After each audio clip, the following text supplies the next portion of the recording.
ये सुनील जाटियान जी की, जो सन 1997 से सतगुरु रामपाल जी से उपदेश प्राप्त करके भक्ति कर रहे हैं 12वें पंथ सतलोक आश्रम से जुड़कर, ये इनकी दूसरी शंका है, शंका नंबर 2।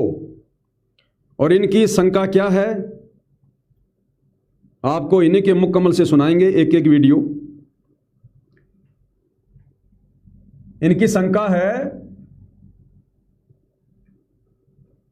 ये आप इनके वीडियो से सुनिएगा। पहले बताता हूँ कैसे। आप कहते हैं कि रति क्रिया या काम वासना के कारण हमको सत्यलोक से नीचे गिराया गया। अब थोड़ा वापस चलो सृष्टि रचना की जगह। कबीर परमेश्वर अर्थात रामपाल जी महाराज बताते हैं, जब हम सतलोक में रहते थे तो ज्योत निरंजन ने तप किया, 70 युग 64 युग। और जब तप किया तो उस समय हम इसकी क्रियाओं को देख रहे थे।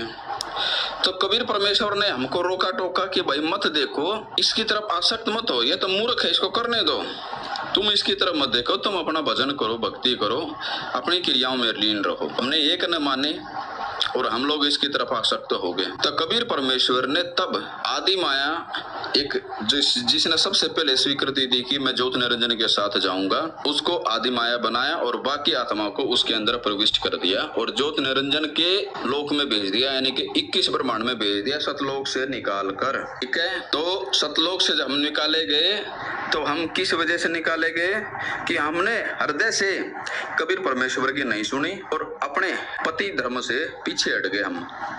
हम जो निरंजन की तरफ आसक्ति होगी उसकी तरफ हम वही भाव लेके आ गए जो कबीर परमेश्वर की तरफ होना चाहिए था। इसलिए परमेश्वर ने अपने हृदय से अस्वीकार कर दिया हमें और हमें वहां से ज्योत निरंजन के साथ भेज दिया। अब ज्योत निरंजन ने आदि माया से बलात्पूर्वक संबंध बनाना चाहा, अंडरलाइन बलात्पूर्वक संबंध बनाना चाहा। तो कबीर परमेश्वर ने उन दोनों की कृत्य के लिए कि उसने तो ये गलती करी थी कि तुमने अपना पति धर्म से गिरे, तुम सारी की सारी जो आदि माया और उसके अंदर की आत्माएं, इसलिए तुमको ज्योत निरंजन के साथ ही सही था। अब तुम भुगतो जो तुमने गलती करी कि तुमने अपने इष्ट देव की जगह किसी और को दे दी। और ज्योत निरंजन को उसके साथ में 16 शंख कोष दूर भेज दिया, 21 ब्रह्मांड को। सतलोक से हम पहले ही अलग थे, लेकिन 21 ब्रह्मांड को सतलोक से 16 शंख कोष दूरी पर भेज दिया। ये इनकी दूसरी शंका है भाइयों और बहनों। सुनील जाटियान जी का कहना है, ये विषय वासनाओं के समर्थक हैं, ये विषय वासनाओं के पक्ष में हैं, ये छोड़ना नहीं चाहते और सतलोक आश्रम से जुड़ा कोई भी भगत भाई बहन ना छोड़े, ये उनके समर्थन में है। और ये कह रहे हैं कि सबसे पहले तो साध संगति वालों को सृष्टि रचना का ज्ञान होना चाहिए।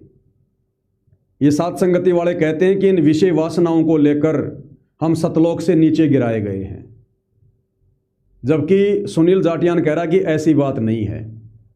ये कह रहा कि जब ये काल वहां पर तप कर रहा था तो हम आत्माओं ने अपने इष्ट देव की जगह, यानी जो हम उस कबीर परमेश्वर को पूजा करते थे अपना इष्ट मानकर सतलोक में, अपने इष्ट देव की जगह हमने इस काल को दे दी।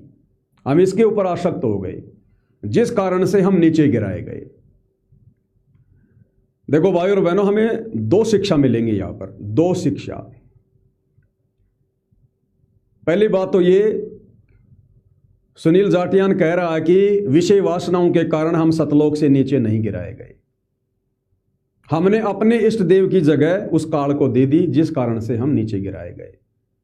हाँ, यह भी मुख्य कारण है, हम आत्माओं के नीचे गिरने का तो यही मुख्य कारण है कि हमने अपने परमपिता परमेश्वर कबीर साहिब से आस्था हटाकर और हमने इस काल में आस्था को दृढ़ कर लिया, यानी हम पतिव्रता धर्म से गिर गए। हमने एक प्रकार से काल को अपना इष्ट देव बना लिया, क्योंकि जो दिन रात जिसकी चर्चा करेगा, जिसका वो गुणगान करेगा, जिसकी महिमा करेगा, वो उसका इष्ट देव है।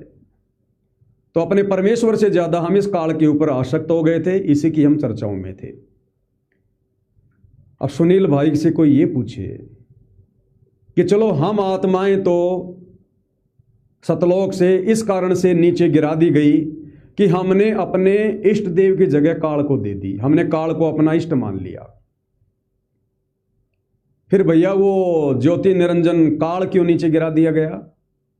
वो नीचे क्यों गिरा दिया गया? काल ने तो दुर्गा को अपना इष्ट देव नहीं बनाया, चलो हम आत्माओं ने तो काल को अपना इष्ट मान लिया, लेकिन काल को नीचे क्यों गिराया गया फिर? अरे काल ने तो दुर्गा को अपना इष्ट नहीं माना ना, काल ने तो दुर्गा को अपना भगवान नहीं माना। काल किस गलती से नीचे गिराया गया? और उस काल की गलती के कारण फिर हम सारे नीचे गिराए गए। अगर वो विशेष गलती विषय वासना वाली, काम वासना वाली अगर काल अपने अंदर पैदा ना करता तो हम सतलोक से नीचे नहीं गिराए जाते। सुनील भाई, केवल काल के ऊपर आसक्ति करना, इस गलती से हम नीचे नहीं गिराए जाते। जैसे अक्सर पुरुष के साथ में जितनी भी आत्माएं वो सतलोक में रह रही हैं, सतलोक से बाहर नहीं है, सतलोक के अंदर ही परमात्मा ने उनको एक गोलाकार उस परिधि में रखा हुआ है। उनको वहां क्यों रख लिया? क्योंकि उन आत्माओं ने विषय वासनाओं से आसक्त होकर कोई गलती नहीं करी। लेकिन काल ने क्या किया? काम वासना में आकर, विषय वासनाओं में आकर इसने दुर्गा के साथ में जबरदस्ती करना चाहा। इसने शारीरिक संबंध बनाने चाहे, दुर्गा को स्त्री इंद्रिय लगाना चाहा।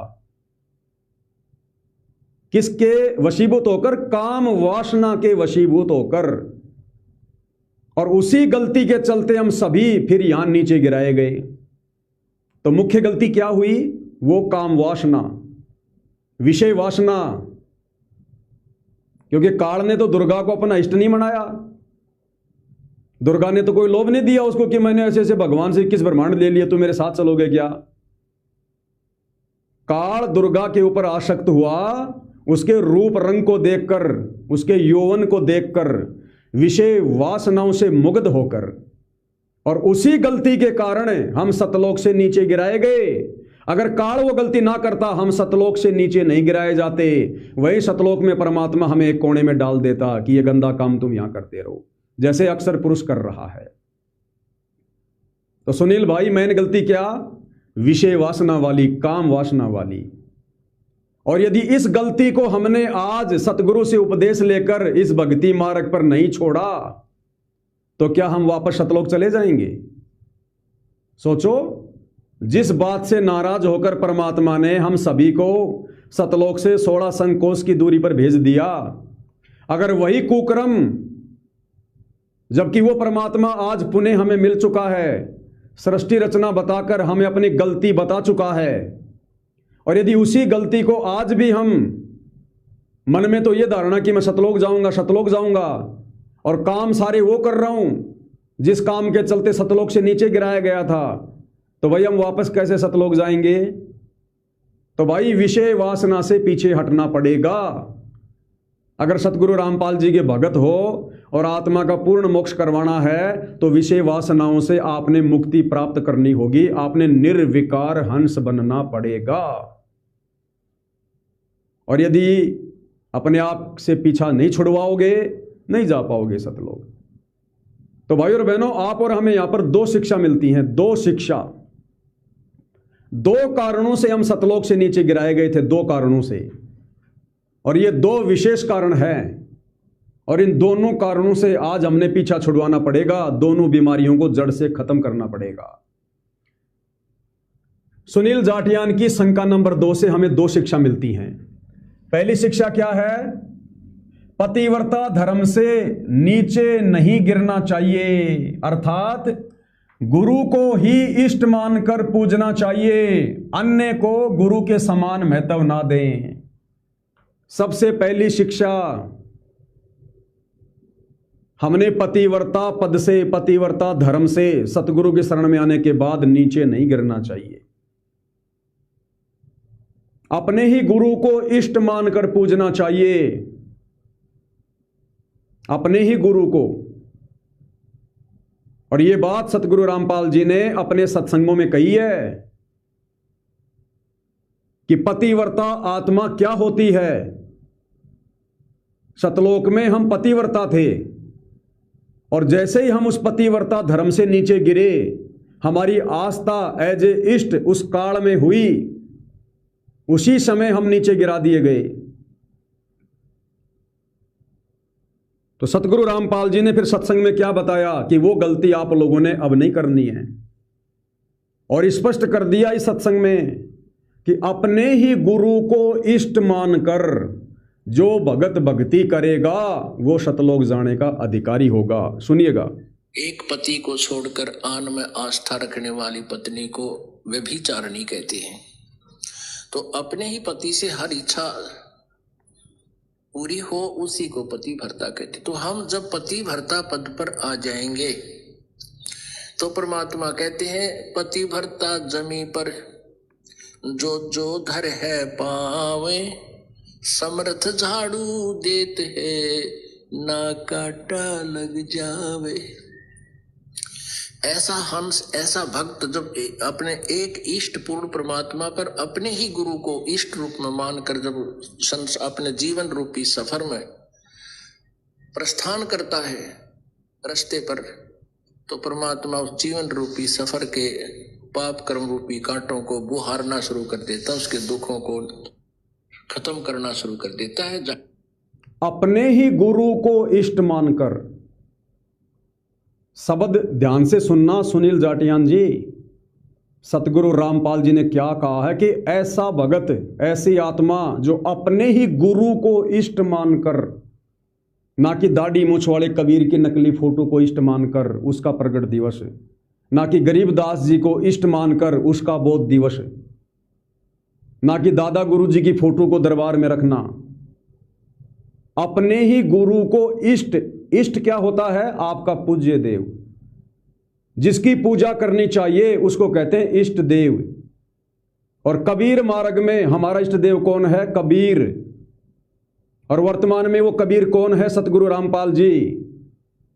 तो सतगुरु रामपाल जी को ही अपना इष्ट मानकर, अपने गुरु को ही अपना इष्ट मानकर जो भक्ति करेगा वही आत्मा सतलोक जाने की अधिकारी होगी। ध्यान से सुन लो क्या कह रहे हैं, फिर से सुन लो एक बार थोड़ा सा। प्रस्थान करता है ऐसा हंस, ऐसा भक्त जब अपने एक इष्ट पूर्ण परमात्मा पर अपने ही गुरु को इष्ट रूप में मानकर जब अपने जीवन रूपी सफर में प्रस्थान करता है रास्ते पर, तो परमात्मा उस जीवन रूपी सफर के पाप कर्म रूपी कांटों को बुहारना शुरू कर देता, उसके दुखों को खत्म करना शुरू कर देता है, झाड़ू देता चलता है कि मेरी प्यारी आत्मा के कांटा ना लग जाए। अपने ही गुरु को इष्ट मानकर। अब इन सतलोक आश्रमों में क्या हो रहा है? अभी ये 27, 28, 29 जून 2026 आप लोग किसको इष्ट मानकर कबीर प्रगट दिवस मना रहे हो भाई? अरे सतगुरु रामपाल जी, ये तो 8 सितंबर 1951 को प्रकट हुए हैं। आप मना रहे हो 27, 28 जून को, तो कहां सितंबर कहां जून? आप किसका प्रकट दिवस मान रहे हो अपना इष्ट मानकर? वो दाढ़ी मूछ वाली कबीर की नकली फोटो आप 12वें पंथ के पंथी सतलोक आश्रम वालों का इष्ट है, इष्ट। आप सतगुरु रामपाल जी को केवल अपनी जुबान से फॉर्मेलिटी के तौर पर अपना भगवान कहते हो।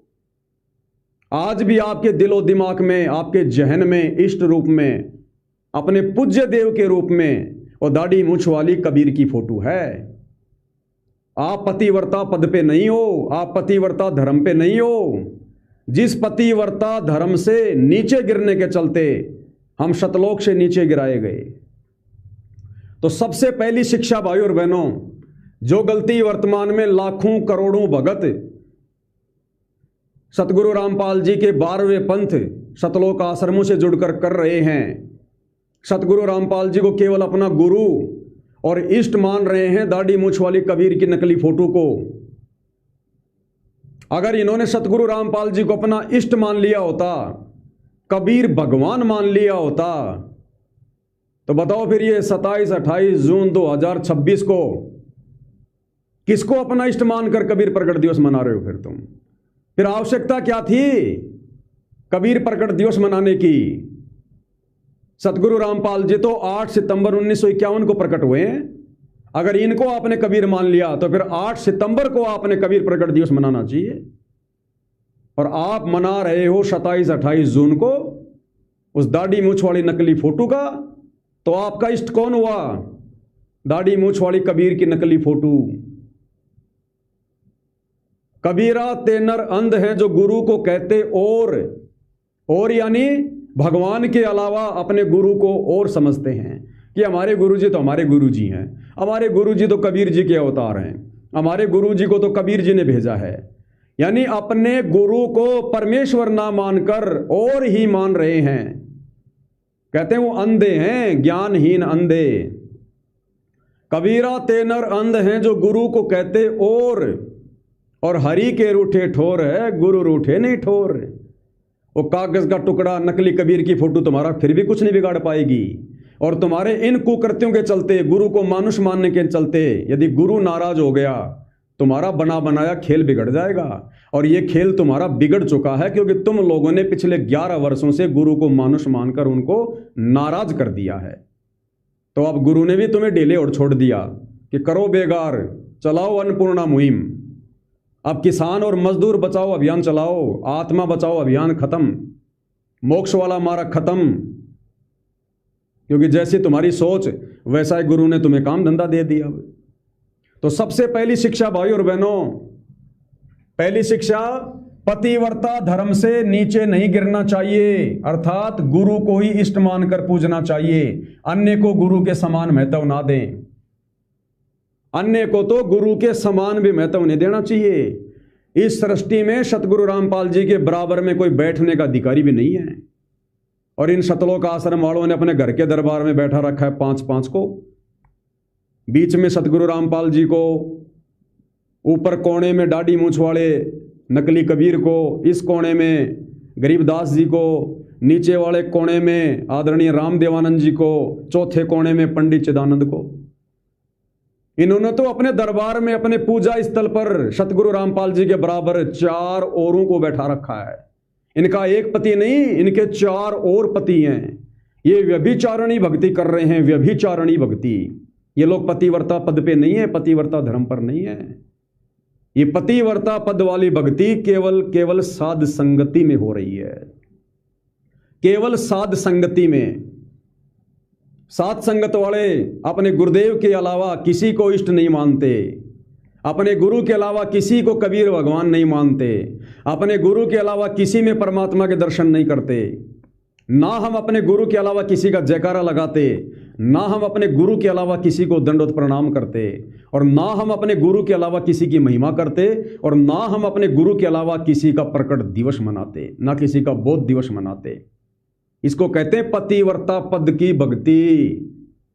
अरे जब परमात्मा ने क्लियर कर दिया, एक कै साधे सब सदें और सब साधे सब जाए, और माली सींचे मूल को फले फुले अगाए। एक कै साधे सब सदें, एक को अपना इष्ट मानकर पूजने से सबकी पूजा आ जाती है उसमें। जिस प्रकार पेड़ की जड़ में पानी डालने से पूरा पेड़ सींचा जाता है, फिर आपने अलग अलग टहनियों को सींचने की जरूरत नहीं है, डार को सींचने की जरूरत नहीं है।